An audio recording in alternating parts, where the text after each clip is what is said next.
Good morning. We will be starting in the next 10 minutes.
Good morning, ladies and gentlemen, and welcome to the second day of Shiptek 2018, an international conference on marine, offshore, and oil and gas industry.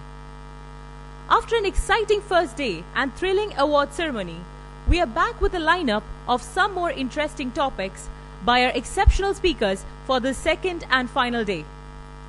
The nature of the conference will be: today we have 3 sessions and with a total of 8 paper presentations. The time duration for each presentation will be 20 minutes, followed by a 5-minute question and answer session. Let me remind you once again that the event is being telecast live on bizevents.com/live. Shiptek 2018 is sponsored by Gold Sponsor, Archipelago, Principal Sponsor, American Bureau of Shipping, ABS, Lunch and Coffee Sponsor, Inchcape Shipping Services, Badge and Lanyard Sponsor, Al-Bawardi Daman, Delegate Bag Sponsor, P&O Maritime, Award Sponsor, Cadmatic Software Solutions, Conference Session Sponsor, Lukoil. Associate sponsors are ADSB, Consulate of Panama, Safety, Foresight Offshore, Arca Global Marine Services, Bureau Veritas, Fostrams and Inter-Ocean Ship Repair LLC. Our supporting organizations are DSAA, UA Shipping, Cargo Connections, Freightbook, Project Cargo Network, UFO, OPCA, and media partners include Marasi News, Maritime Matrix, World Oils, World Freight Network, Specialist Freight Networks, World of Chemicals, Roban Asafina, and Middle East Business. So, without any further delay, let's start the conference. To moderate our first session, I would like to invite Captain Deepak Singh, Chief Operating Officer of Ares Marine. May we please have you on stage, sir?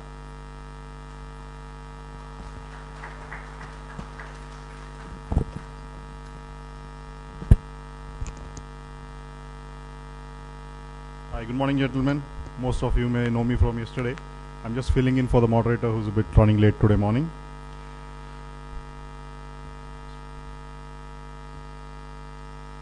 Our first speaker for the day is Captain Sanjay Mehta, General Manager, Emarat Maritime. Captain Sanjay Mehta has over 25 years of experience in the maritime industry. He is a master mariner with over 15 years of sailing experience, mainly on oil and chemical tankers. He has been with Emarat Maritime since 2008 with various departments and positions. Having spent considerable time in dry docks and new buildings, Sanjay is well versed with commercial, operational, and management aspects of shipping. Captain Sanjay, can we have you on the stage, please?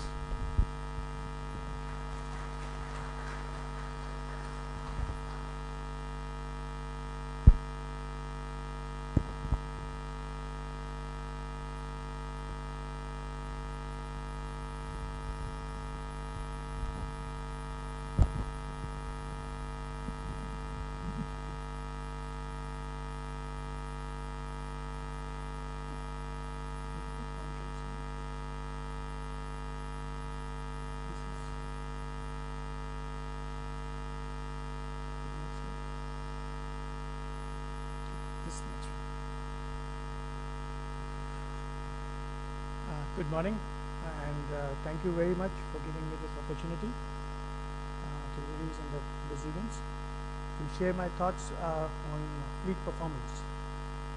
Like I have been sharing my thoughts on fleet performance on my earlier presentations, I've been emphasizing more on the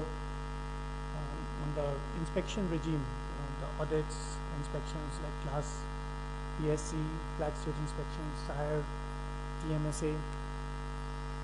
This time I would like to focus more on the human element, which I feel is very vital and very important, and probably the underlying cause where if harnessed very well, many benefits can be achieved. The ship, as we know in the maritime industry, is the focal point of the maritime industry, and has a very well-defined cycle: design, construction, equipment, operation, demolition, kitting, to the 4 distinct markets, which is your freight, S&P, shipbuilding, and demolition. These markets may have peculiar activities, but at the end of the day, all of them the core function is to transport the goods from place A to place B. So most of the industry's business is concerned with the international trade. So the economic standards has a big role to play in it. So however, as the trade proceeded in the past, it resulted into casualties, damage to the life, environment, properties, which made us realize that the role of the social and the HSSE standards have also got a significant importance. So for an organization to be successful, it has to be profitable and it has to be safety conscious. But the challenge is to maintain a balance, and also it's not possible to maximize both the things at the same time. In general, the organization have the tendency to have a shift over towards the efficiency rather than the other aspects. And the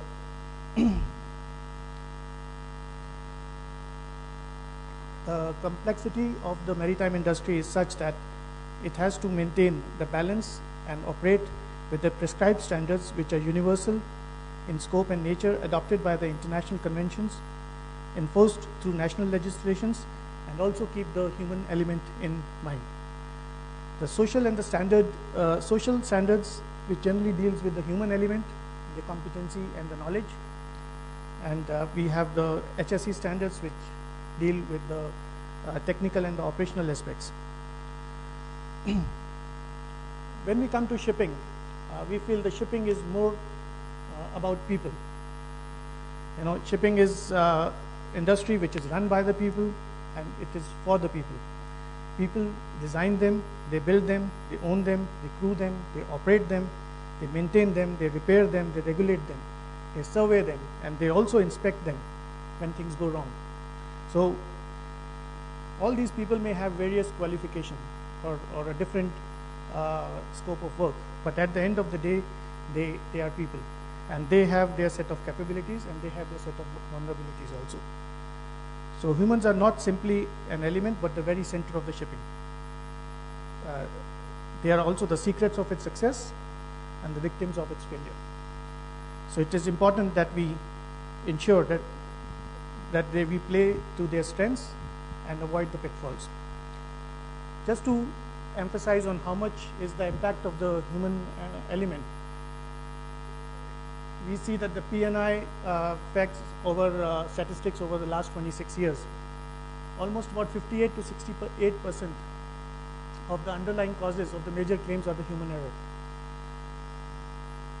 In next 10 to 12 years, things did change a little bit, but not much, apart from the fact that the other factor, second bigger factor, which was the ship failure or the machinery failure, that reduced a little bit, but the human factor, in fact, was on a human element was on a rise for the cause of these failures. In the last 5 years, it is said that about 75 to 96% of the marine accidents can be attributed to the human factor, and about $1.6 billion have been spent by the P&I clubs to cover these accidents. If you see this graph where the claims per vessel has been mentioned from 1996 to 2017, period of 2004 to 2015, we had the single largest claims which had the main impact on the total accidents where the money was paid. Last 2-3 years, things have come down, which can also be backed by the fact that till 2008, it was about $4 million per day, which was spent by the P&I clubs to cover these accidents, which now has come down to $1.2 million a day. So about 75% of same is because of the human error. If you see the types, total losses, you can see the maximum losses has been the cargo ships, followed by the fishing vessels, bulk vessels, passengers, and tugs. This is the entire losses in the period of 2007 to 2016. You can see the tankers are well below at the bottommost three. This probably can be linked to weigh the ISM or the things which are done over and above the ISM by the tanker owners. A quality ship owner uses ISM as a standard tool for operations. However, for a good and prudent owner, a well-implemented ISM is the minimum standard. And further, for them to make it, it takes them more than an ISM to operate their ships. So today, the tanker owner is perceived as the best operator from all. And it can be, again, backed by the fact that the shipping losses in tanker industries have declined by 45% over the past decade. Statistics very clearly show a distinct reduced incidence, improvement in the safety operations on the tankers.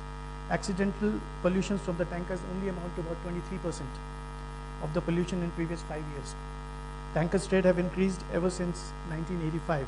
Tanker accidental pollutions declined below 60%, whereas the tanker activity has gone above by 80%. And I think this credit can be partly given to the tanker owners and partly to the OCIMF, which had started about 10 to 12 years ago about the TMSA, which kind of gives an opportunity to owner to show its commitment towards the ISM and how they want to implement it. In stage 1 of a TMSA is equivalent to the compliance standards of the ISM. And to do effective trade with the oil majors, a minimum compliance of stage 2 is required. So that means the standards are set very high from the beginning.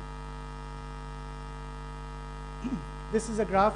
I would not like to go too much into it because it's a little time consuming, but this is a graph which shows how the regulations, the regulatory authorities, ship owners, all the main parties in the shipping industry, how their action can affect each other, and at the end of the day hits into the company's profit. And this obviously is due to the human elements.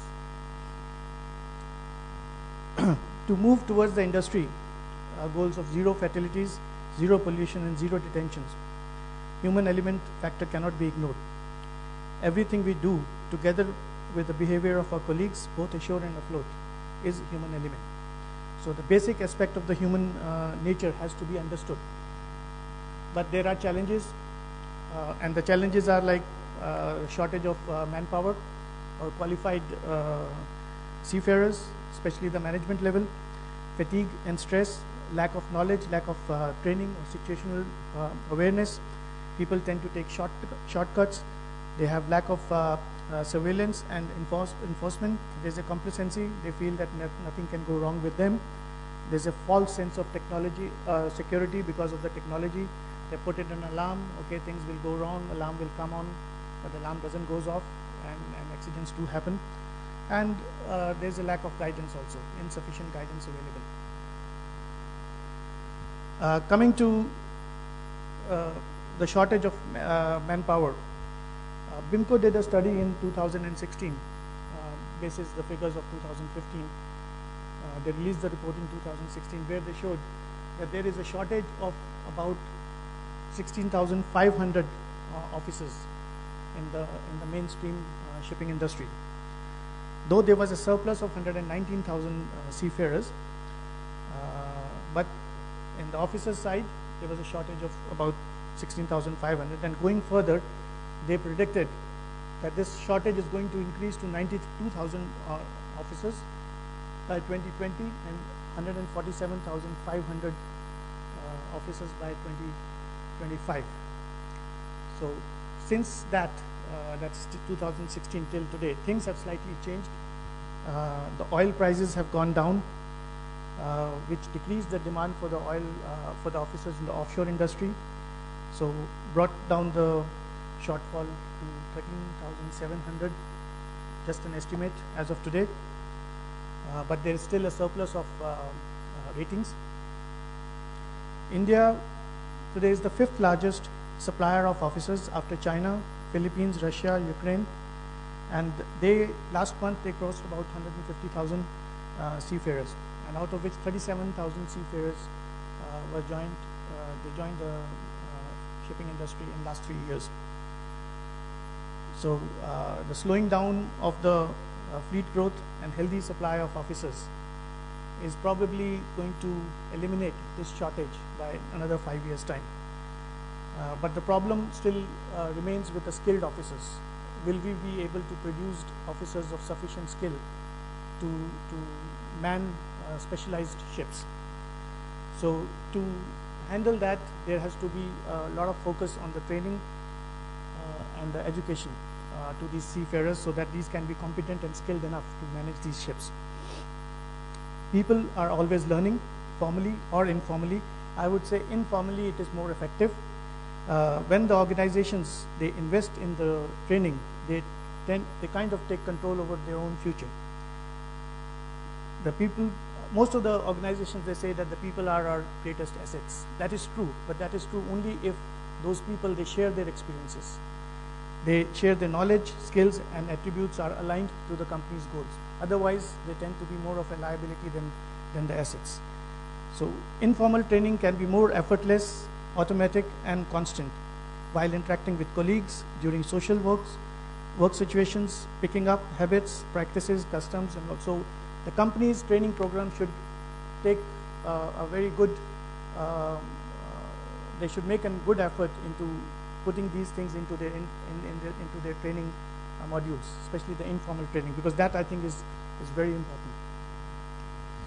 The third and the largest factor in improving the performance of the fleet is the fatigue and the stress.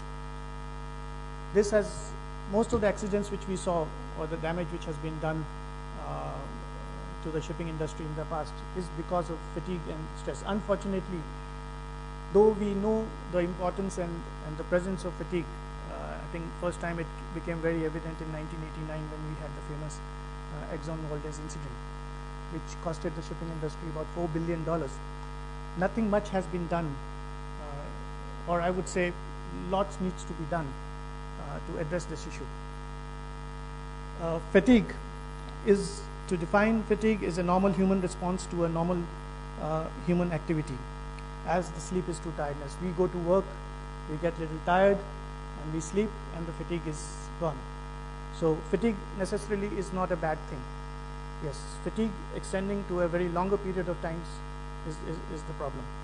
So, and the only treatment to fatigue is proper rest and sufficient long sleep. Stress, on the other hand, is a normal human behavior to a bad human situation.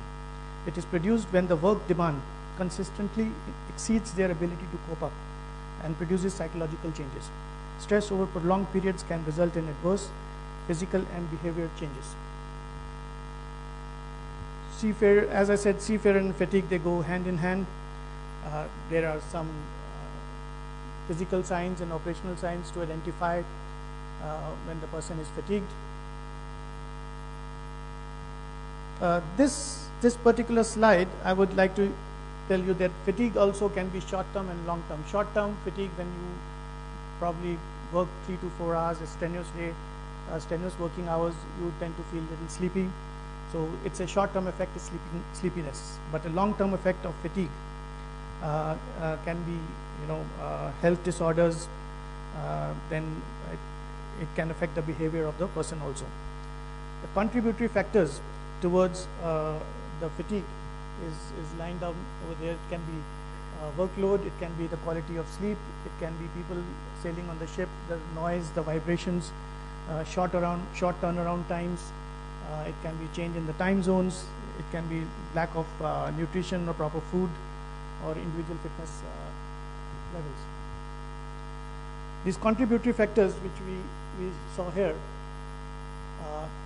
the effect of them on the fatigue is cumulative. If you are exposed to 1 or 2 factors, the fatigue is, let's say, 2x.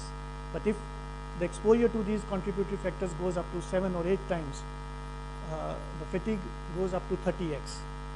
So at any given point of time, people should not be exposed to more than 1 or 2 factors. The problem with the fatigue is that it is underreported. More importantly, people don't even know that they are fatigued. 22% of the general working population suffer from fatigue. In the shipping industry, it's supposed to be more than that. we don't have enough data today to calculate and show what actually are the levels of fatigue among the people. We have their health effects which related to stress, sleeping disorders, depressions, long-term mental health issues. But at the end of the day, it increases the risk of accidents, which is more important. Stress, on the other hand, can be caused by a large number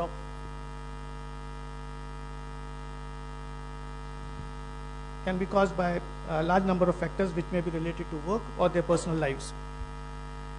They also affect the health in way of anxieties, insomnia, fatigue, cardiovascular disorders, substance abuse, behavior change, indecisiveness, and also can lead to accidents again.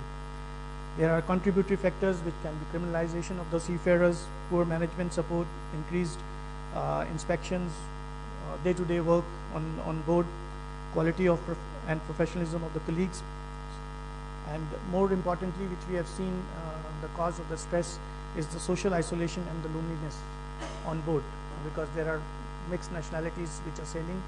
People may be isolated, and there can be harassment and bullying. To manage the stress, there are a lot of things which industry is trying to do. It can be, but the main thing is the counseling. Counseling is one way where the stress can be handled. There are provision of accessible and confidential anonymous counseling done by various technologies. There are organizations like Big White Wall, Mood Gym, Hunterlink, Crew 2 Happy Seafarers Happiness Index available, where most of the shipping companies today are participating for the well-being of their seafarers. There's a lot of guidance which has been provided to the industry against the harassment and bullying. MLC 2006, coming in force 2000, amendments to the MLC, coming in force December 2018 regarding the harassment and bullying is one step towards it. And hopefully the identity documents, the e-documents with the facial recognition would also help promoting or allowing the people to have a shore leave.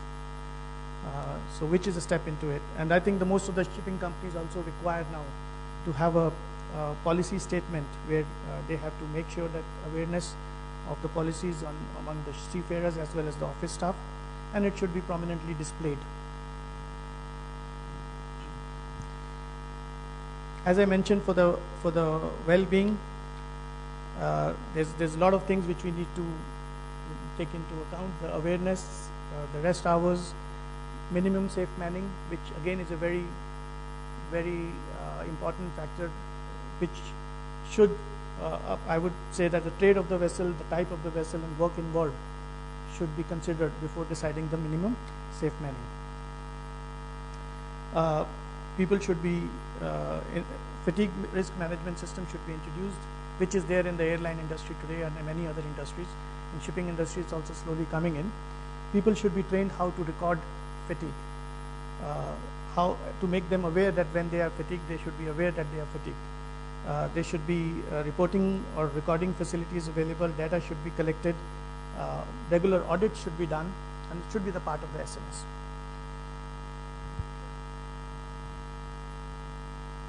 A little bit about these websites which are available, or the techniques which are available. A Big White Wall is a 24/7 online mental health and a well-being service offering self-help programs, creating outlet and community that cares. So basically, the seafarers can connect with each other, share their thoughts, and it's kept their identity is kept hidden, and it's been well monitored by professionals. So things, if they go in the wrong direction, they intervene, and the guided support is available whenever they want. Mood Gym is another Australian national university site where an online self-help program is designed for help and prevent users to manage symptoms of depression and anxiety. It's an interactive online self-help book which teaches skills based on their behavior and leads to their therapy. Hunterlink is another Australian community provides the mental wellness support to international seafarers. It partners with the ITF. They provide service to all seafarers in all the Australian ports. 24/7 helpline is there. And the Crew to Seafarers Happiness Index is an online social network for seafarers. They are designed to monitor the benchmark of seafarer satisfaction by asking 10 key questions. This is something which all the ship owners or the ship managers should encourage to participate in. Most of the P&I clubs today, they offer these facilities free of cost to the ship owners, where even the seafarers who are distressed, they can call up the given numbers and a free counseling is given to them. To summarize, the incompetency of the crew renders a vessel as unseaworthy as any other physical deficiency. This is something which is a well-known fact. But going a step ahead, we should also see that the incompetency can also be because of fatigue and stress. It may be a temporary one. So temporarily, it may also make a ship unseaworthiness. Since this aspect has been known to the industry and we are aware of it, as a ship owner, due diligence has to be exercised that these things are addressed and they have to take proper actions and the key considerations when developing their systems and practices to tackle the stress and fatigue and other human element factors which affect the performance of the fleet. Going as of today, 50 to 60% of the OPEX is the money which has been spent on the human element or on the crew, out of which only 2% is the one which is spent on the training, and this is something which needs to be increased. It can be done in many ways. All we need to do is to increase the retention, because when the retention increases, people feel themselves in the similar territories. They are more comfortable working. They get along with the people very well, and the stress and fatigue can be eliminated by being around the people who you trust and who you are aware of. Training programs are the other things, structured programs which can ensure that the supply of competent and the trained seafarers is there. Compliance with the regulatory and industry requirements. They can improve the job performance, teamwork, career opportunities. So long-term training, appraisals, evolution, focus on new tech. These are the things which any standard companies are doing, but probably needs to do it at a different level today, keeping with the focus of human element in mind. In the end, I would just like to say one short thing is that this aspect should not be taken lightly, because as I said, factors like stress and fatigue can lead to the incompetency of the seafarer, which can in turn lead to being a vessel unseaworthy, maybe temporarily though. But tomorrow, all the bills which have been paid by the clubs today, if a due diligence is not being shown by the owners that they are taking proper steps to address this issue, they may very well decline to pay your bills. So in the interest of our interest, we should be putting in more efforts and spending more time in trading and dealing with the situation of stress and fatigue. Thank you very much.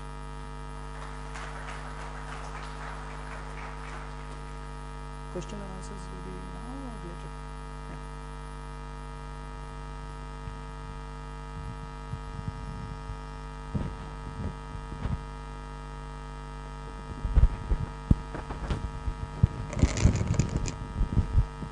Mr. Jamil Al-Ali, Manager, Fleet Engineering Group, Kuwait Oil Tanker Company, will be taking over the moderation from Captain Deepak Singh, and I apologize, Captain, for the slip of tongue earlier. A short introduction on our moderator. Mr. Jamil Al-Ali joined KOTC in the year 1985 on scholarship program and later joined the company fleet vessels in 1988 and sailed until 2002, serving in all ranks up to chief engineer. Mr. Jamil had sailed on board all classes of vessel in KOTC fleet, crude, products and LPG from 1988 to 2002 and joined Kuwait Oil Tanker Company head office in 2002, worked in Fleet Engineering Group until 2012 and since then heading KOTC Fleet New Building Projects Group. Sir, I request you to take over the dais.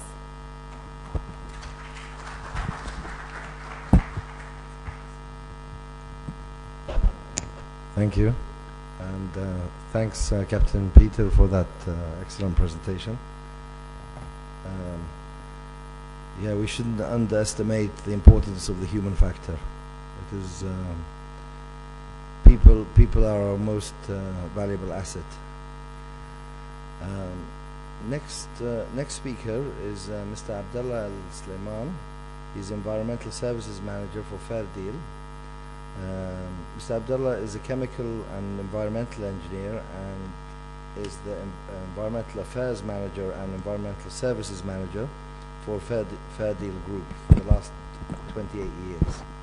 He's certified lead auditor on both quality and environmental management systems. He's a member of several environmental protection associations, Greek Technical Engineers Association, Jordan Engineers Association, UAE Emirates Environmental Group, EEG, and presently working in the establishment of UAE MIPA, UAE Marine Environmental Protection Association, as Fair Deal representative. So please welcome to the stage Mr. Abdullah Al Sulaiman.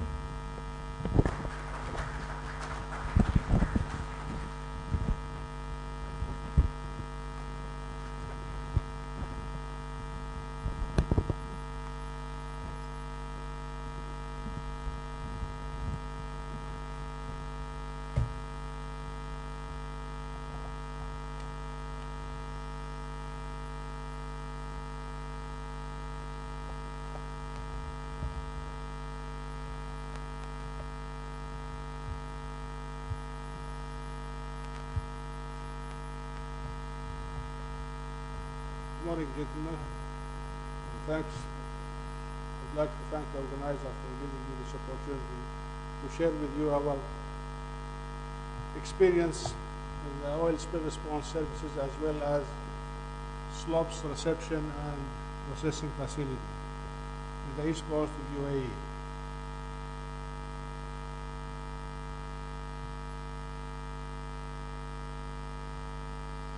So, mainly in the oil spill response center that we do operate, the following activities we do provide for our clients is the annual retainer contracts for oil companies, shipping companies, oil terminals, and desalination plants within UAE, providing hands-on oil spill response exercises to the organizations mentioned in item 1 above.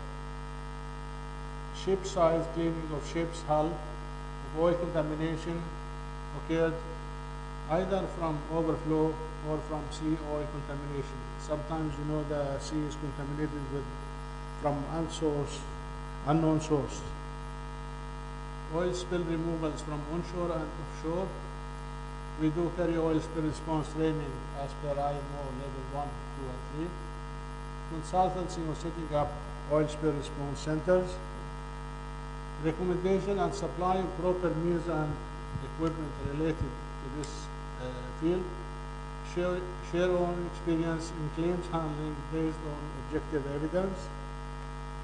Oil spill response management, facility continuous planning, customized hands-on oil spill response exercises, dedicated projects for permanent protection of desalination and power production plants, customized projects including conversion of tugs to an oil spill response vessels, the only contractor dedicated to handle recovered oil and process it.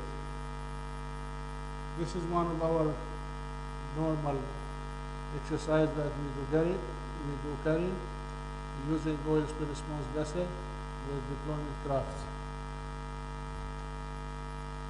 These are some pictures from own activities that we do, that we have been involved.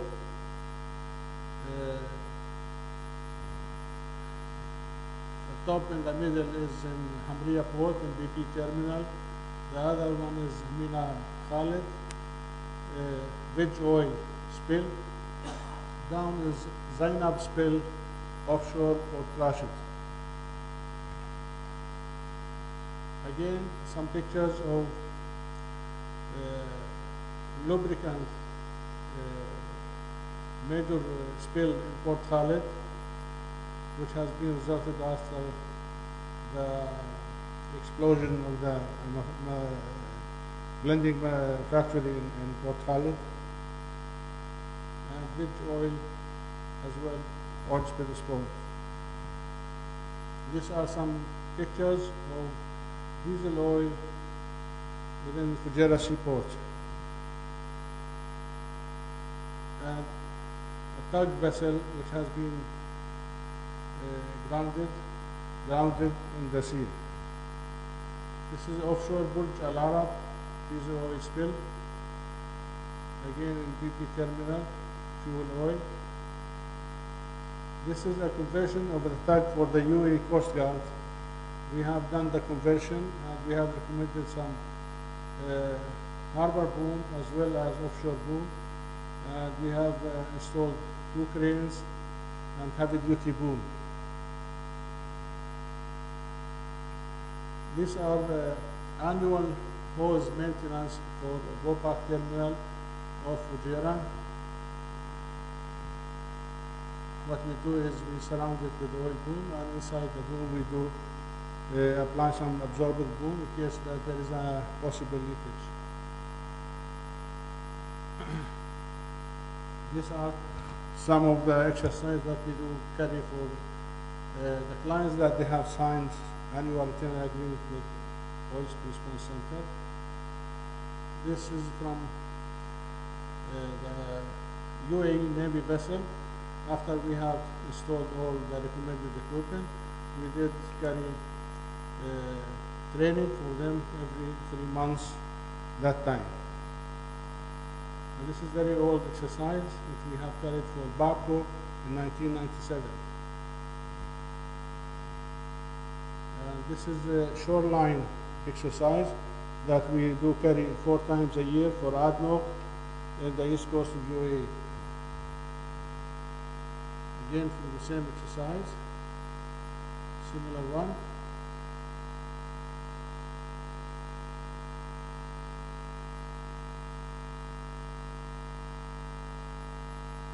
And now we'll give you a brief description of the recent jobs that we have carried. These are the main permanent team, some of the main permanent team that we have in Fujairah. Very often we do carry hull cleaning for the vessels, which they are got the oil around the vessel either from unknown source in the sea or from some overflow of the ship.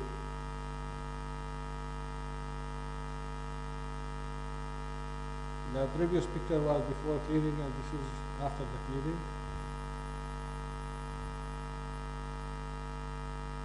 Again, some pictures of real involvement in deploying of heavy duty boom, deploying whale skimmer,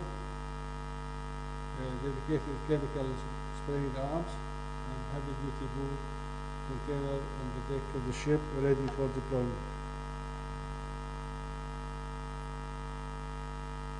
Again, from shoreline exercises, assembling of the skimmer, boom, storage portable storage tanks.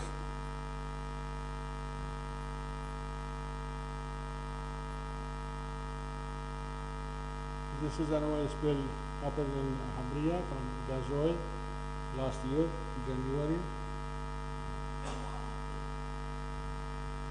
And last year we have been involved in 2 oil spills which has occurred from unknown source in Fit Kalba shoreline and for Kalba shoreline. Thanks to ADNOC that they have taken the initiative to instruct their deal team to respond immediately.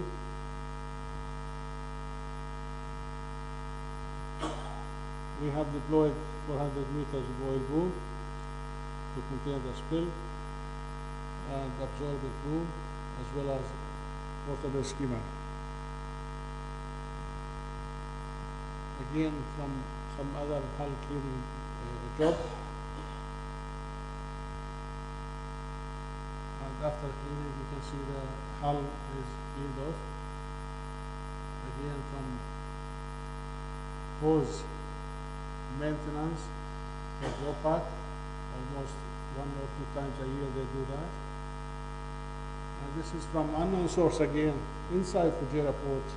The oil has been directed by the wind and current inside Fujairah port. So we are busy to contain and collect the oil from that incident. This is the same area after cleaning after 4 or 5 days.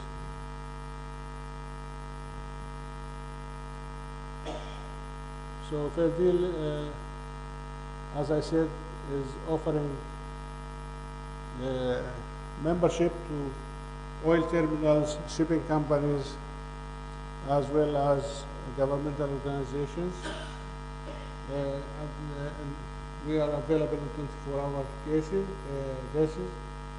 priority response to our clients, and the cost is almost 50% below the normal rate, using skilled and well-trained personnel. And a list of companies and organizations that they have signed during the last 22 years annual return agreement with Fairdeal, such as Shell, DPC, Caltex, and 90% of the oil terminals operating in the east coast of UAE, plus port authorities, Fujairah Port, Dubai, Sharjah, Hamriyah,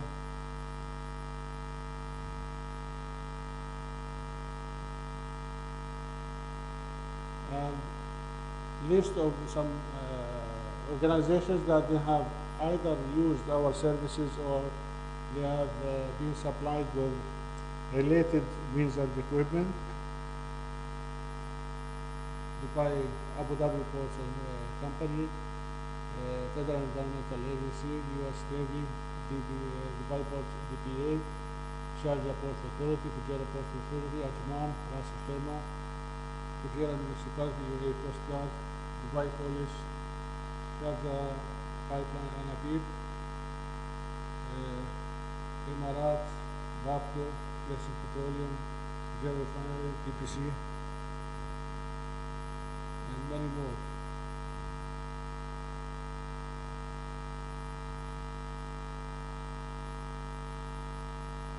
And many shipping companies that they are operating within the area, either they are coming to get some bunkering operations or deslopping, or they do operations on permanent basis in Fujairah and Horbakan.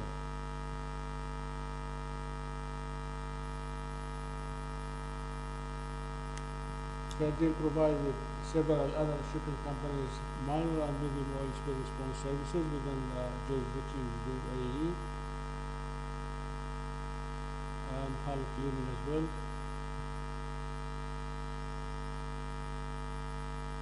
And we do provide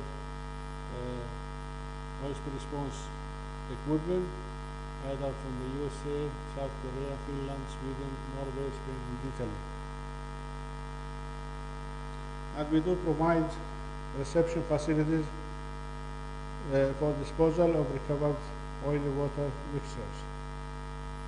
So our floating reception facilities, they are complying with MARPOL Convention 73-78, Annex 1, and we do receive dirty ballast water, tank washings, bilge water, oily residues, and any oily water mixtures recovered from oil spill cleanup operations. Technical description of the oil waste processing is the initial recovery of net oil at the reception tank, then reception either by the slopes collectors. We do have slope barge collectors and main unit for processing.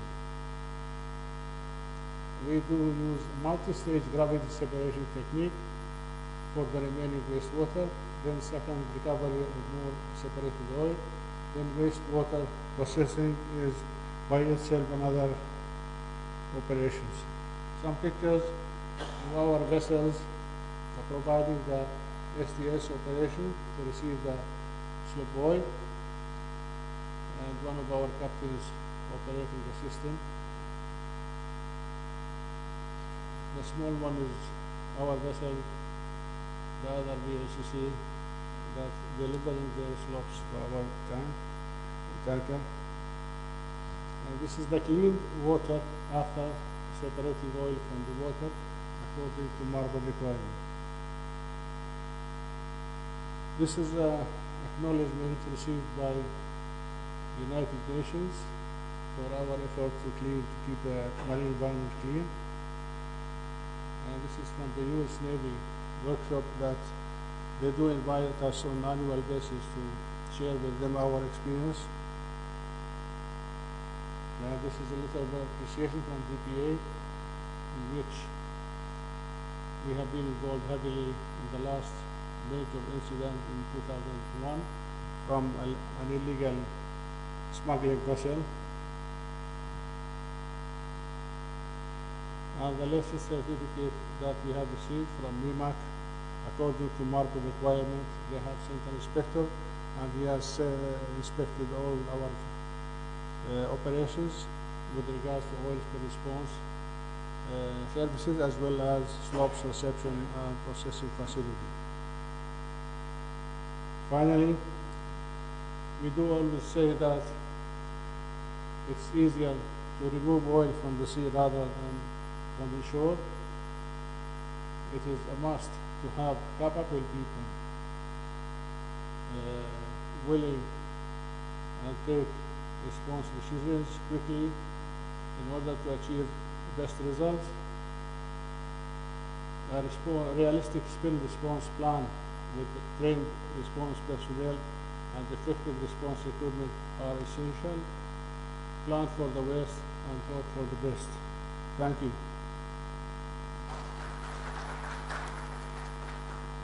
I will see questions.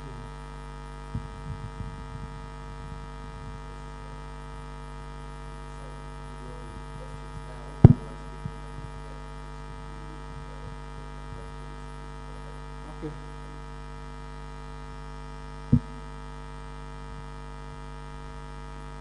Any questions, please?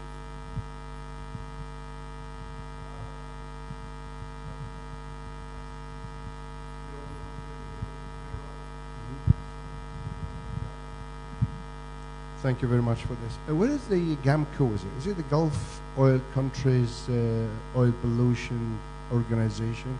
It's supposed to be taking care of that. Is the Fair Deal part of this organization or support? Huh? ROPI. Yeah, ROPI is based in Kuwait. Where is the relationship? Is there any relationship at all? No, this is governmental body. Yeah, but there is another one which GAMCO is the Gulf Oil Companies and oil countries. This is REXO. Yes, that's it. REXO is consisted of oil companies, major oil companies, national oil companies operating within. And there is no relation. Sorry? There is no relationship. We used to be associate members. It's a shame that I hear about all these capabilities, all this experience, and all this good historical data. I remember when I was working temporary for ADNOC, and I took the oil spill from Southampton down to the ADNOC Musafah Center, and we saw the capabilities. They're also huge, just like yours, but there's no coordination. Is there any intention of centralizing this and getting your expertise on board with them, even though it's government? We are the biggest private oil spill response company. I know that Aramco and ADNOC, they have the biggest stockpile of oil spill response equipment. Now, they do use that for their own vessels and incidents if it happens within their area. Now, very recently, they have separated in ADNOC oil spill response services and logistics, and they will be trying to get some membership or something like that, but it is in the very early stages. But all these years, what I know is they are investing a lot of money for their own use. Even when we have been involved last year, as I have mentioned in Kalban, they have instructed us to mobilize our resources because it is much cheaper for them than using their own. I remember last 17 April they had a seminar in Jeddah, and they have asked me about what was our cost working on 7 days in the 2 spills. I have mentioned that our cost was less than $1 million, and they said their cost was 50 million. And they have not brought enough. They have brought some oil boom, and we deployed for them, plus our own. Now, Aramco, they have a lot of equipment as well, but they do support their own operations. This is what I know. It's not for somebody else. Yeah, it's a shame because I will add my force to yours, and I will support you in working up with them. Because if you go to Musaffah, there's a significant amount I of have stock. seen that. Skimmers and barriers and huge amount, and it's not used. So good luck and thank you very much.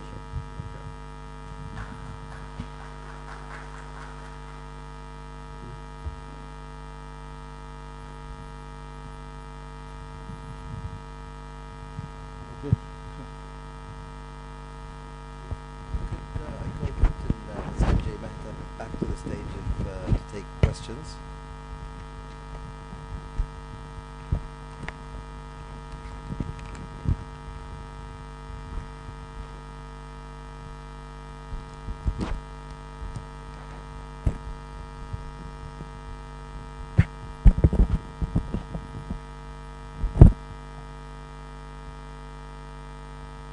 Are there any questions?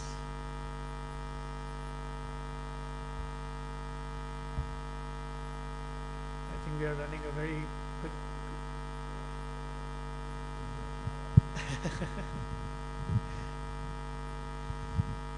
Thank you very much. This was an excellent piece of information, but it's also unfair for ship owners and ship operators.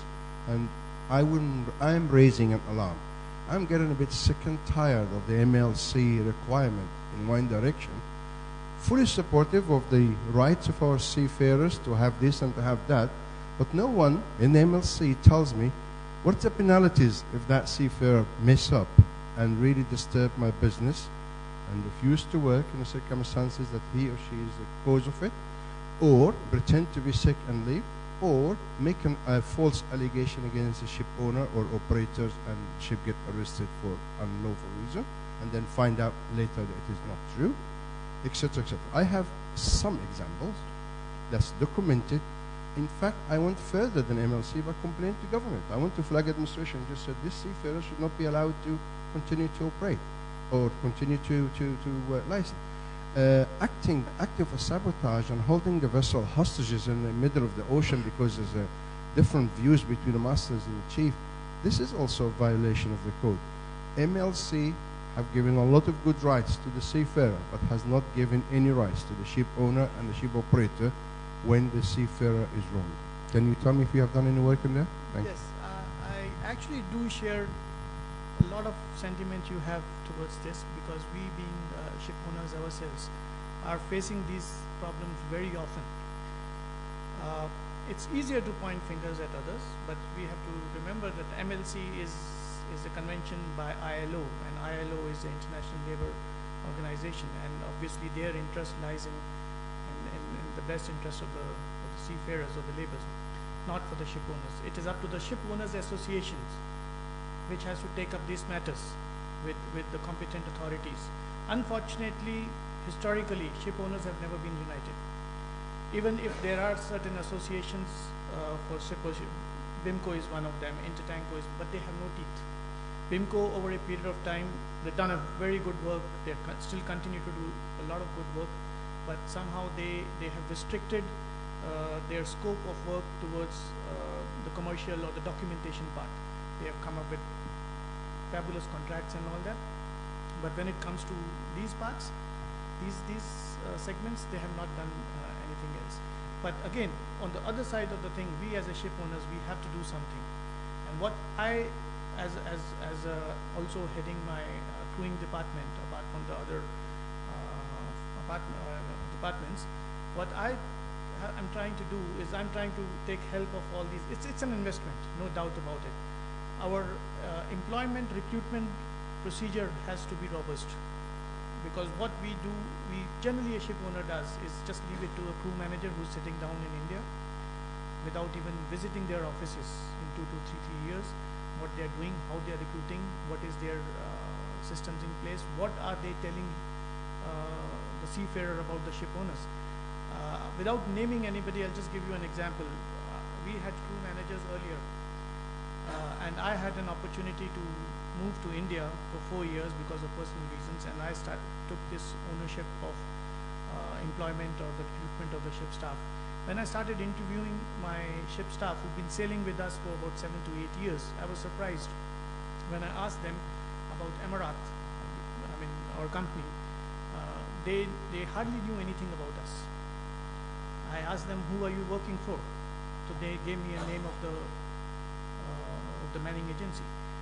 So that it is not a problem of the manning agency, it is our problem that we have not addressed that issue. Then I took it upon myself to introduce them to us, tell them what we want.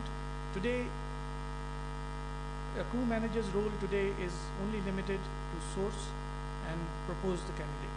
From there on, I have, in these times also, I have about 5 people working in my fleet personnel department for 12 ships, who interview them, we do the orientation of them, we do, it's almost a 1-month process before we actually hire we do a background check. I won't say that this is a foolproof method, but this has helped a lot in eliminating a lot of bad eggs. But yes, this is something, a very valid concern. I fully agree with you. If I want to blacklist something, I'm not allowed to do it as per MLC. If I want to sack anybody, I'm not allowed to do it. My chief engineers or my masters are hesitant to give a bad report to a person who is not been performing, who does not know, who is incompetent, because if he gives a bad report, he feels that he may, jeopardize the ship's position by creating some problems or going out to authorities and maybe a wrong whistleblowing or something. I fully agree with you. But yes, this is what we need to do. Maybe as a minimum, but yes. Yes, sir.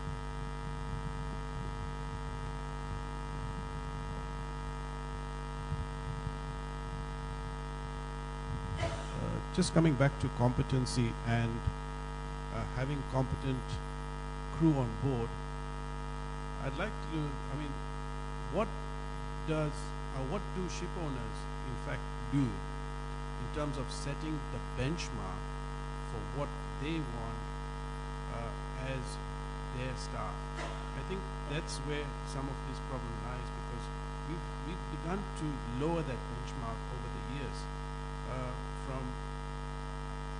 I don't want to sound like an old-timer, but back, say, 10, 15 years ago, there was a training regimen. You had 36 months of cadetship. You went through the rigmarole.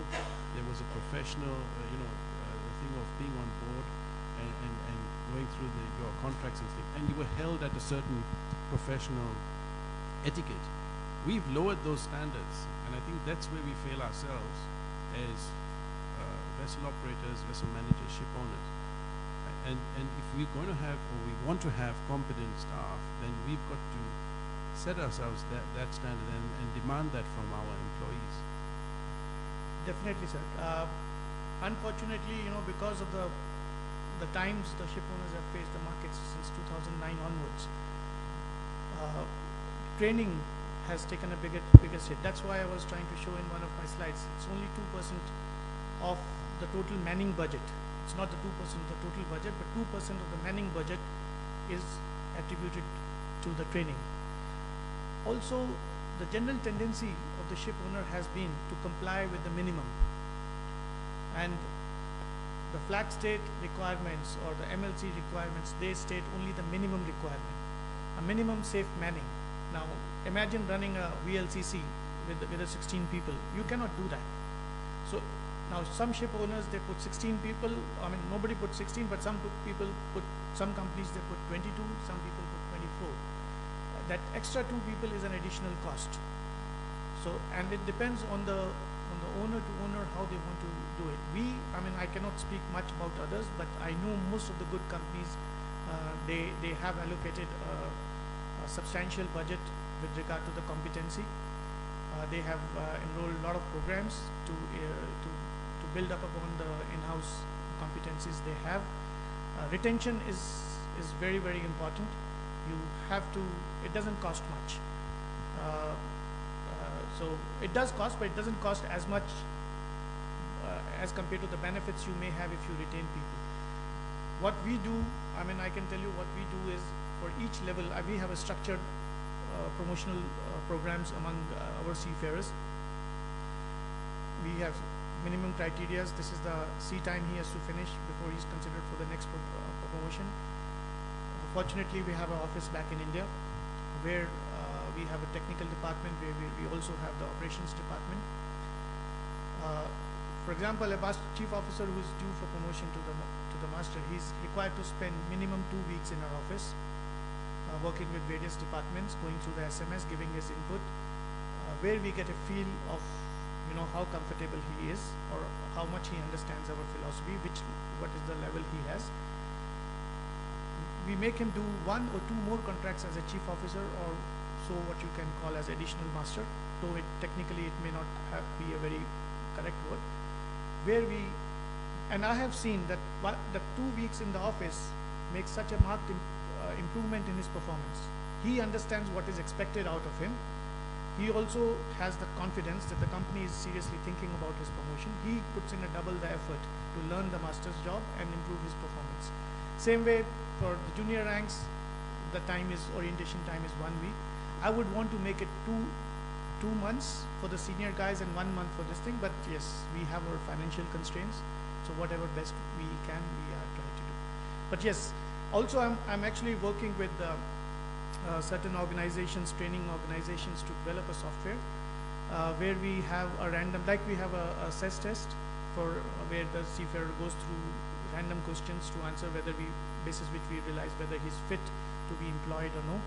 70% I think is the minimum qualifying. We are coming up with some set of questions. I have volunteered to give them those set of questions to make a software where they can, when he's due for promotion, he goes through that test for each rank, and basis which we can evaluate. It can be modified, lots can be done, but what actually are we willing to contribute, or how much we would want to participate in these programs is also very, very important. Not many people have time, even if they are willing to do it, because as it is, everybody is over-occupied in the stock markets. Yeah. Thank you. John Wishart here, Foresight Group. I just wanted to comment. Everybody keeps talking about money. We've invested in our own training academy. We use our own staff. We don't outsource staffing. We run tankers and drilling rigs. Our teams are exceptional because we train them early. We bring the crews through, and because we invest in them, they invest their time in us. And they actually save us money on our rigs and on our ships. So I would encourage owners, it's part of your corporate social responsibility to ensure the next generations of crews come through.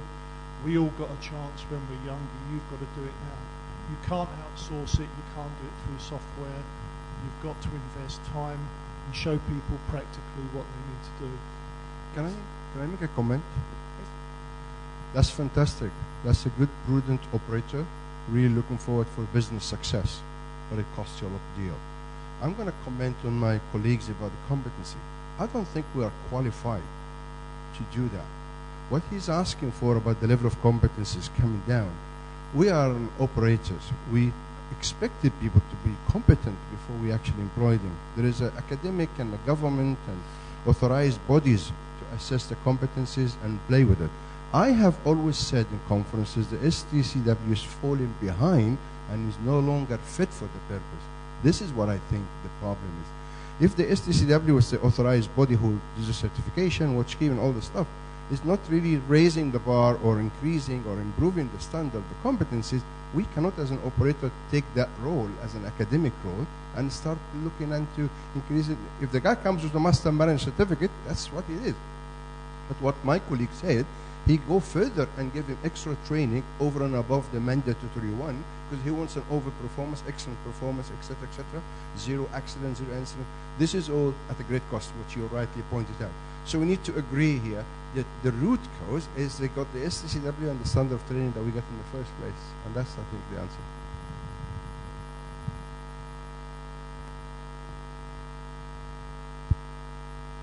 Just to clarify, and it's pretty much exactly what your thoughts are. When I say set the benchmark, it's what divides good companies from average and bad companies. You go to the good companies and you see their systems. They set the benchmark for their employees. They say, this is what we want from you. This is how we want you to perform. We want you to perform in a safe way. We want you to wear your safety kit at all times. Safety is not something that you volunteer for. It is compulsory in our company. We want you to follow our process. That's what sets the Maersk line and all those guys. It's not because they have less competent people. It's what the company sets as their benchmark of the way they operate. And that's what I think we should do in our own companies. Set that benchmark at the level that we want our employees to operate at. Yes, exactly. I agree with that. And also coming back, sir, to your this thing, as I said earlier, these organizations, IMO, ILO, and STCW, they, again, let's not forget, they work on the minimum standards or the minimum requirements. They set in a minimum requirements for a person to be declared competent. When they declare a certificate of a competency of a master, they never say that this is competent enough to sail only on bulk vessels but not on containers but not on bulk vessels, or vice versa with tankers and everything. And on top of that, we as owners today are faced with many more challenges, like especially if we are in a tanker industry with OCIMF requirements, which actually are recommendations, but it's as good as more than the ISM requirements. You know, as I said, TMSA has got 4 levels: 1, 2, 3, 4. Number 1 is equivalent to the ISM, but to do business with them, you have to as a minimum comply with 2. So you have to do much more than the minimum. A person is a competent. When he says a person is a competent, declared by the authorities, that means he has the minimum required competency. Does not mean he's fit to sail on a vessel of yours which is specialized, where the onus is on you to train him, to invest in him, to make him capable, because at the end of the day, he does the right job, you save the money. He does something wrong, you pay the bill. So it's very important to understand that all these organizations, they define only the minimum criteria.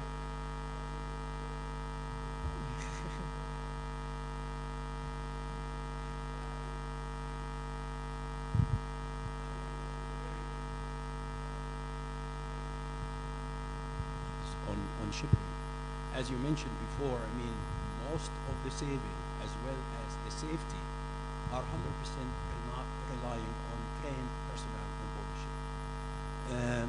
When you say we, I mean, there are more than one party involved in training here, okay? The ship owners, there's also academic institutes, there are also governments, flag states, all these kind of different parties and institutes. They are responsible actually to develop the skills of the seafarer. So back again to ship owners, I think he's the only party that has the direct impact or will influence as well as will get affected by any bad influence or any lack of training of these guys. So, I mean, let us not split the responsibility on different parties. Who is the direct party really benefit out of this is the ship owner. So we need actually to highlight here that ship owners are required to make sure that the personnel on board the ship are highly trained, not the minimum. And believe me, the investments on training personnel is worthwhile. It's not just the minimum. No. I mean, back again to Captain Fikri, he's one of the people actually who has a very good experience on training, and he has, I mean, done a lot on this, and I would like him to share a bit of his experience, how he developed the training in some companies here in this Middle East, that those people today, they are the leaders of the shipping industry today in our Middle East. So back again, please, ship owners, I would say, have the most burden of this, and they should not rely on others. That's my personal opinion. Definitely, I agree with you. We as ship owners have to. And today I'm capable of standing here and speaking here is only because of people like him who has given a lot of, put in a lot of efforts to pass on the knowledge and encourage us to do good work. Thank you for that, sir. But yes, also going further, as I said, we have to take the ownership of crewing. All this while the crewing has always been outsourced, least priority. Start from your cadets. 6 years ago, we started owning or recruiting our own cadets. Those cadets have today become second mates and mates with us. One of them is very close to becoming a master now. And they definitely are way ahead of the other staff what we recruit from outside. Thank you very much.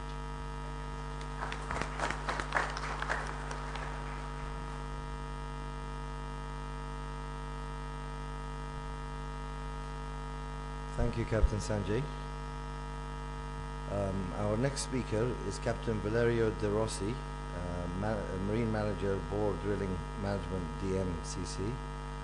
Captain Valerio is experienced manager with multidisciplinary knowledge of the offshore and oil and gas industry, former master on OIM with over 10 years of command and emphasis on dynamic positioning, deep water drilling operations.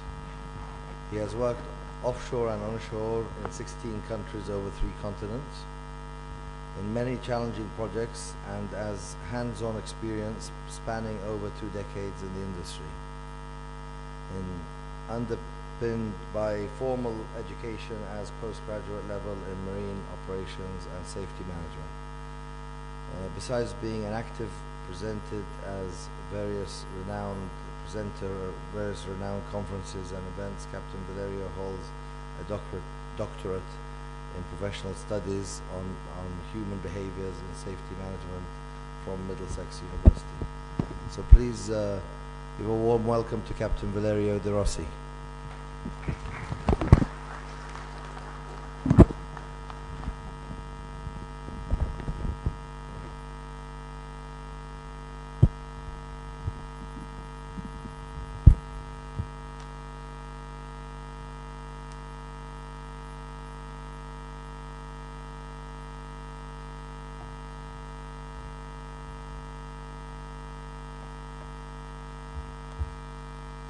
Good morning, and thank you for the lengthy presentation. I think we need to shorten it up a little bit. So my presentation is going to be about rig move operation. I think, talking about jack-up, or as they technically call this, non-self-propelled, self-elevating unit. So just to give you a flavor, there are 531 jack-up in the world. About half of them are cold stack and are older than 1988. So we, half of them are built before 1988, and over 100 are cold stack. So we are talking about a quite substantial fleet. Especially in this part of the world, there are a lot of jackups operating because they can go up to 400 feet of water depth, and there is a lot of activities here and West Africa as well. Now, oil price has been down, everybody's been suffering. So we are probably at the beginning of the chain because we are drilling wells, and then there is all the production and then tankers and so on and so forth. We have, my company, Board Drilling, we are starting about 16 months ago. We have now a fleet of about 26 jackup built after 2000. We have we have 10 rigs in operation at the moment between North Sea, West Africa, Middle East, and India.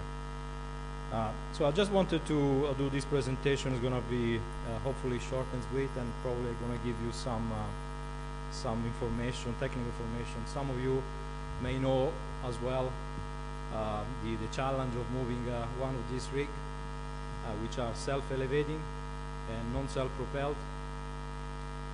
So at the end of the well, the rig has to move from one position to the other, from one location to the other, from one operator to the other. So there are different definitions.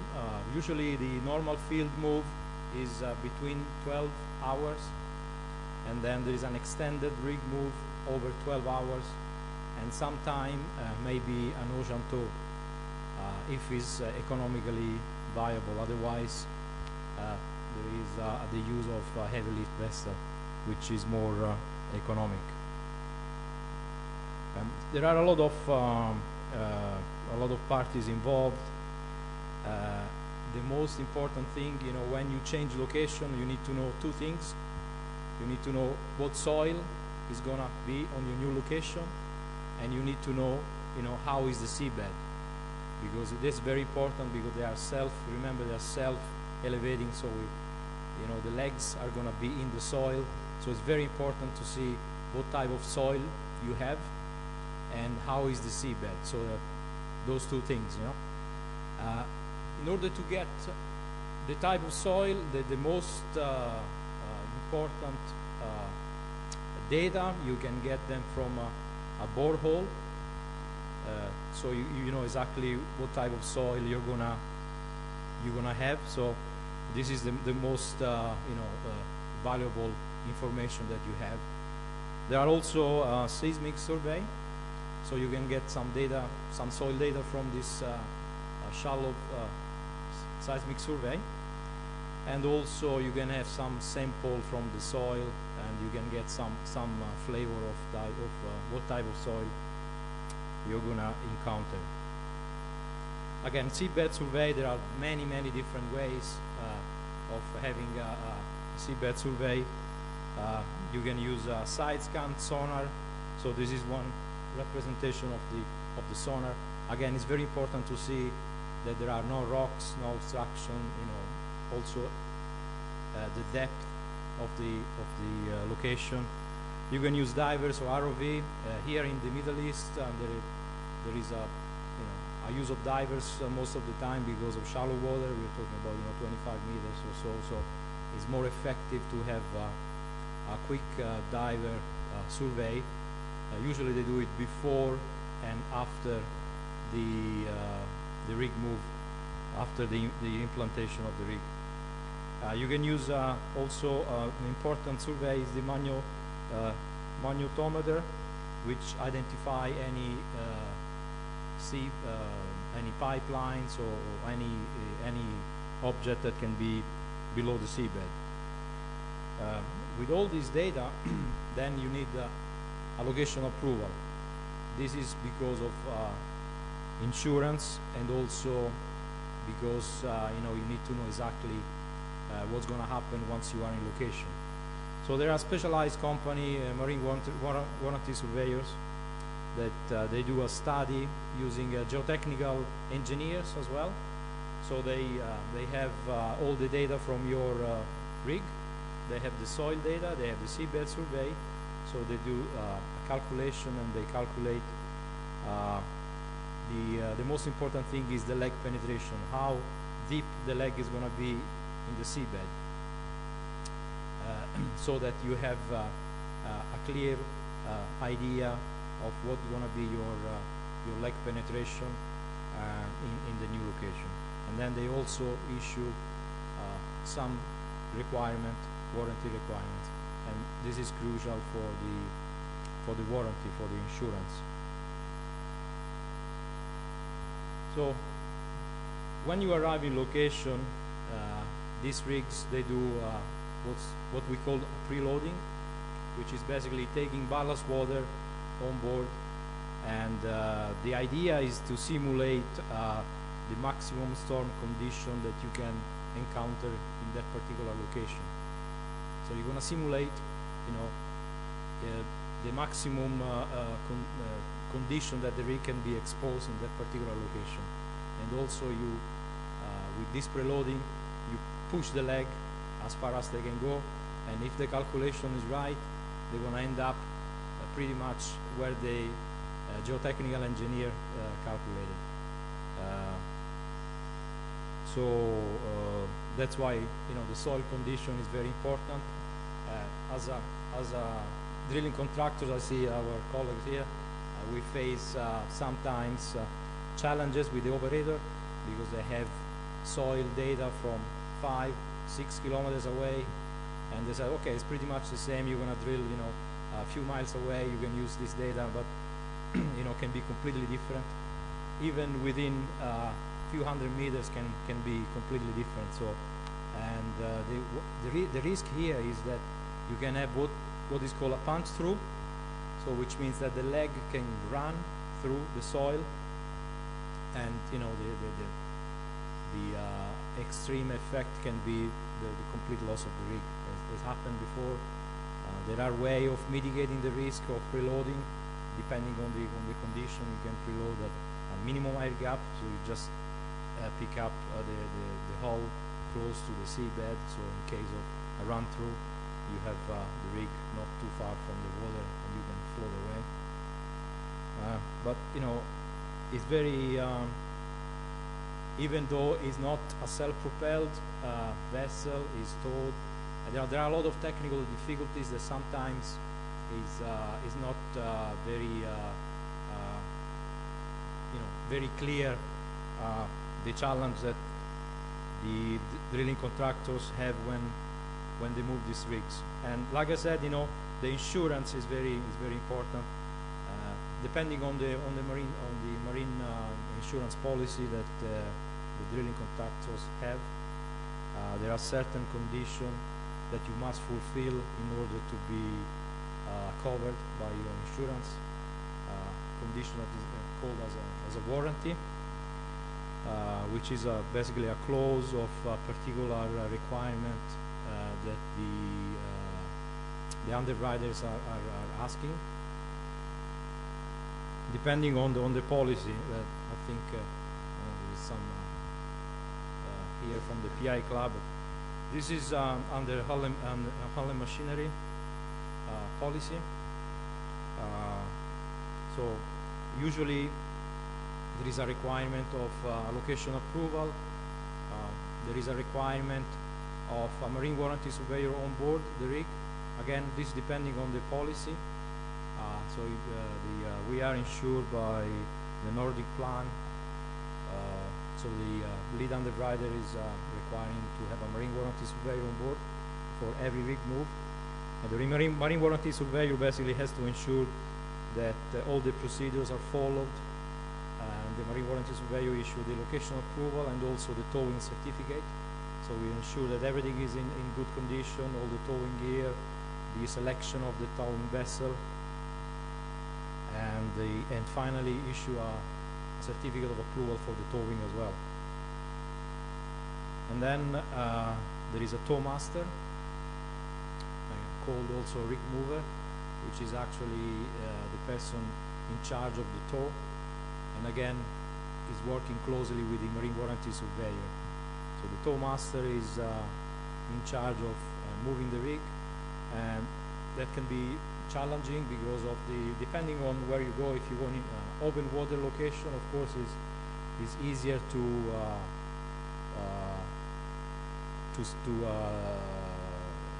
move the rig on an open water location. If you go close to a platform, is more challenging. especially if you cannot use anchors, if it's very congested area with a lot of pipelines in the seabed or particular condition that you have to use only the tags to go close to the platform. So again, there is a team effort, between the tow master and the marine warranty surveyor. Again, this depending on the different insurance. Some insurance allowed to have only a desktop review of the rig move and having only a tow master on board. But we have the tow master and the marine warranty surveyor on board the rig for each rig move. So there was a very short and sweet presentation, just to give you the flavor of a different business of the jack-up operation. So there is of course a lot of more to talk, especially I was listening to the previous presentation, the human element. We are facing the same challenges as competency of our crew, and also hopefully we'll never use marine pollution or anti-pollution services, but we have because we are in contact with the hydrocarbons while we are drilling. Of course, we are also following the MARPOL regulation and SOVEP and all the rest of the marine regulation. So anyway, so that's my short presentation, and I hope I was short and sweet. And if you have any questions, I don't know if you want to take it now or later. Okay, thank you.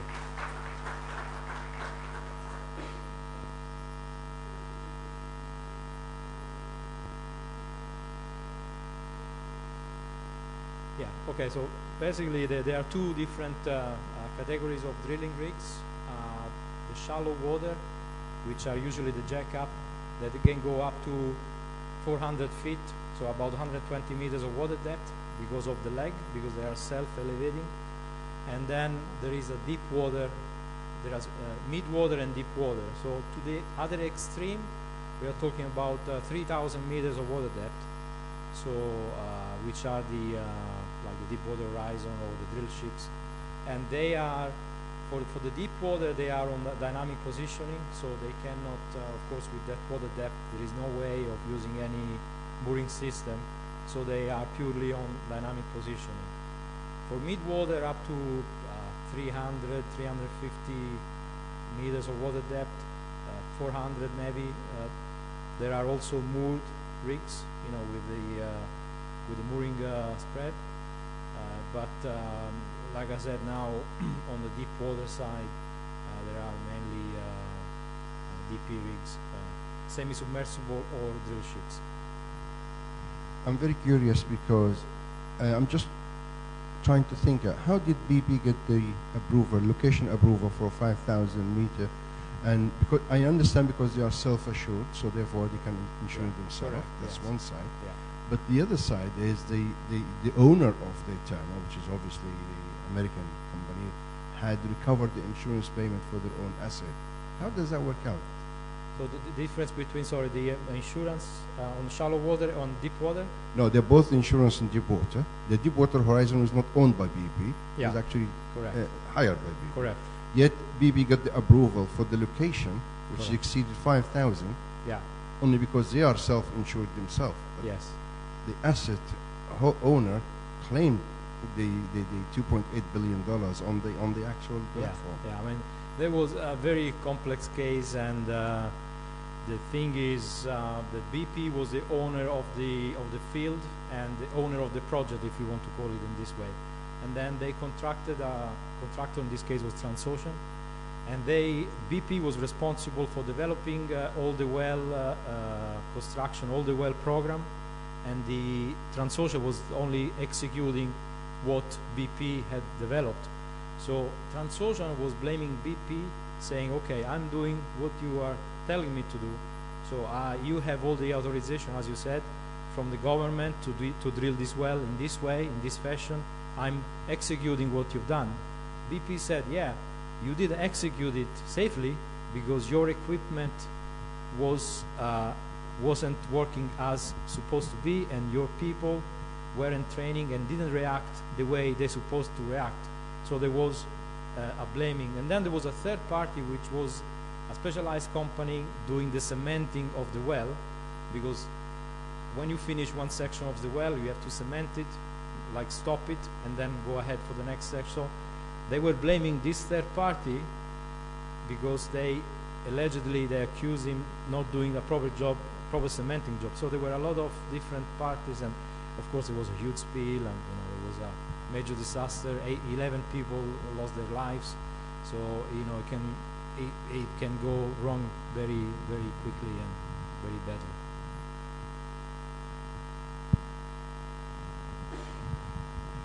Good morning, Captain. Thanks for that presentation.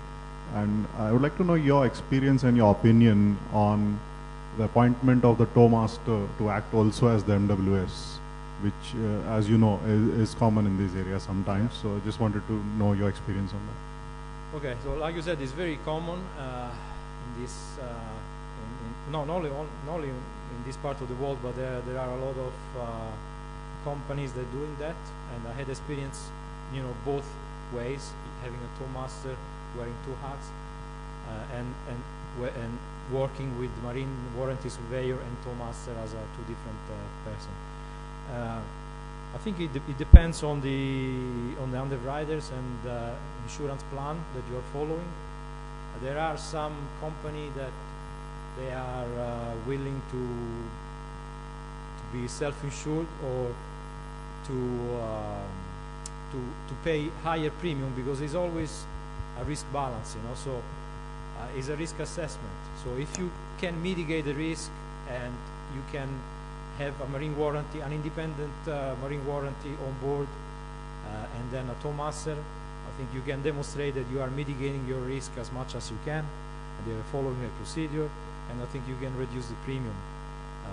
If you have a tow master wearing two hats, it can be a conflict of interest, of course, because he's basically checking his own work, his own procedure. So ideally, in an ideal world, you should have two different persons. It's costly for the operator. We have substantial cost, substantial fee. The other way to deal with this issue is to have an internal tow master rig mover. So we're talking about training your personnel.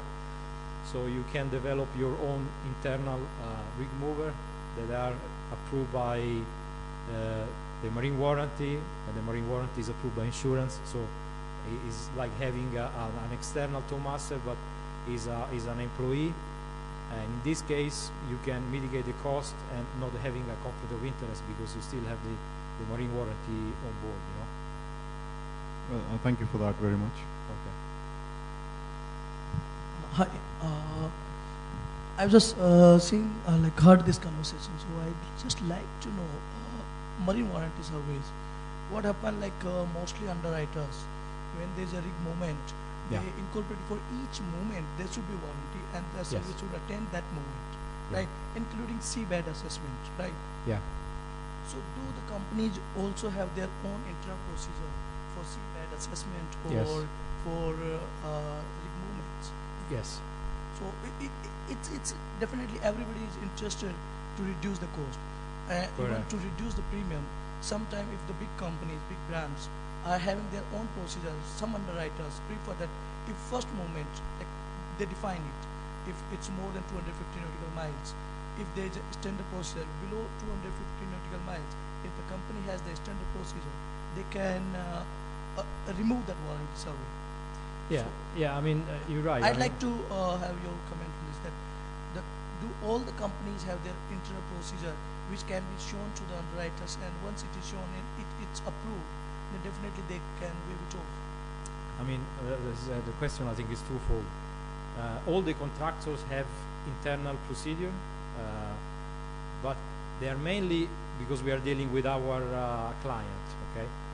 So contractually, when you sign a contract with a client, and they are aware that we have internal procedure, and they agree to follow procedure. So if you have an internal procedure that the seabed survey must be done within 6 months, for example, and you are requiring to have a borehole for the location, then the client is obliged, or to follow this procedure. And usually the internal procedure are always according to the marine warranty surveyor requirement. So like I said, it's twofold. Often, I guess probably other contractors had the same issue. The client is a cost, to hire a coring vessel, to core, to do the borehole survey. So there is always a requirement from the client, let's say, to bend the rules a little bit. But at the same time, we have to have a marine warranty location approval. So there are different ways of dealing with this problem. So there are, the geotechnical team can do like an additional study and try to find out for that particular location if they have any previous data, or they do a conservative calculation, and eventually you can get the approval, but is a lengthy process. Or you can have an agreement with the client to do. It's possible to do coring directly from the rig, but again you need to have geotechnical guy on board. So the question is, at the end of the day, you need the location approval from marine warranty surveyor so that you are covered. So you cannot, if you are self-assured, then you can say, yes, I follow my procedure. But even if you are self-assured that you don't have any marine warranty surveyor on board, you still need a location approval. Maybe from a desktop review. There are marine warranty surveyor. They do just a desktop review and they send the approval. Similar to this risk, like this was a rig moment.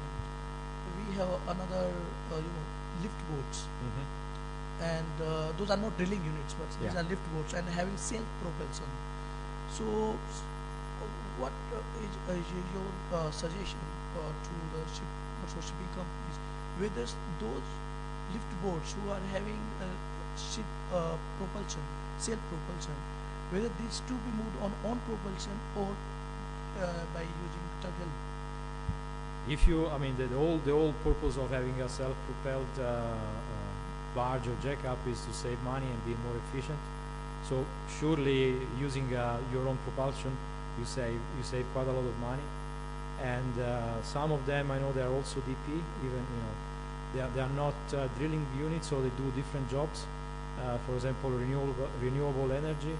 So when they go close to a platform to do some wind turbines and this type of jobs, they are very efficient, moving on their own propulsion. And usually they are also 4 legs.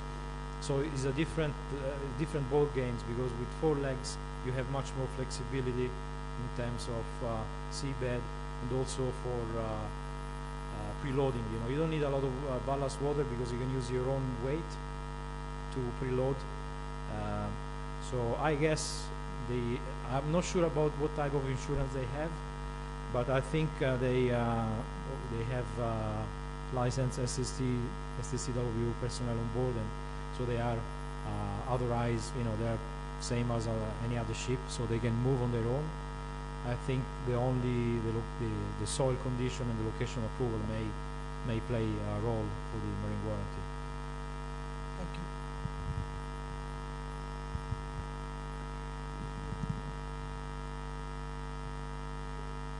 Yeah. Matter of curiosity. Yeah, sure. Shouldn't this legs have a fail-safe interlock for to the rig? How did the Seahorse lost one of the legs on the passage up to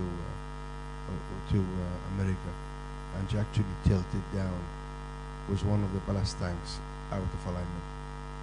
I'm not aware of this. Not aware. Okay, thank you. Thank you.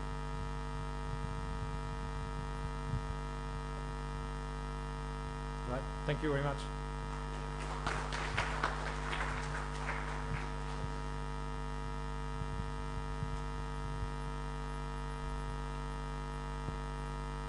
Captain Valerio De Rossi, for that very informative presentation. Our next distinguished speaker is Mr. Tommy Henriksson, who's Middle East Sales and Operation Manager for Cadmatic, who happened to be the award sponsor. Mr. Tommy Henriksson possesses decades of experience from shipbuilding and offshore industries. Since his graduation from Turku Institute of Technology in 1998 and directly joined Cadmatic, Mr. Tommy has been working with CAD software ever since, and the most complex projects. During his tenure of 30 years, he has also been gathering experience from the environment as foreman, designer and project manager in the Netherlands, Norway, Germany, before recently moving to Dubai. Currently, Tommy is working as manager marine industry of Cadmatic Middle East. So please welcome, give a warm welcome to our distinguished speaker, Mr. Tommy Henriksson.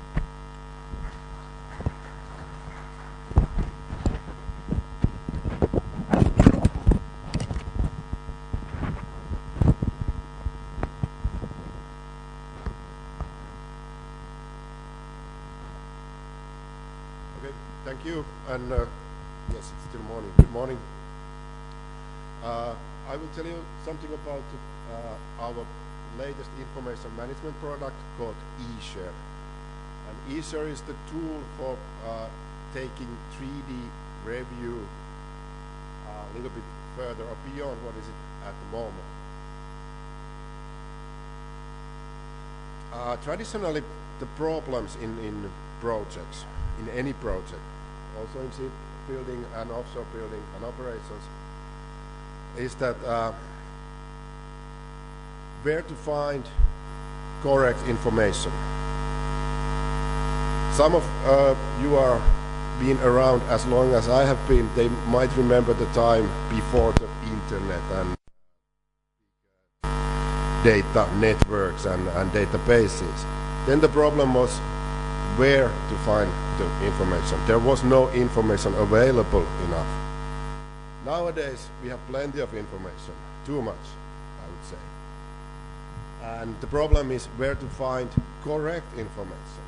We have, or you have, 20, 25, 30 different databases where you need to find your operational data, your maintenance data, your documents, you name it. So, where to find the correct information, what is relevant, and the correct version, not the old one, and so on. And this is quite difficult at the moment, and it's also very time-consuming.